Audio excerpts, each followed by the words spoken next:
তো বন্ধুরা ঘুরতে এসে কি বলবো, আমি একটা মানে অবাক হওয়ার জিনিস দেখতে পেয়েছি। তো চলো তোমাদেরকে একটু দেখাচ্ছি কি জিনিস। চলে আসা,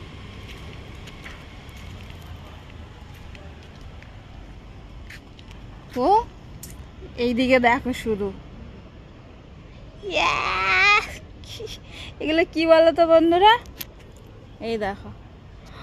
ও বাবা রে, কি বিট্রি!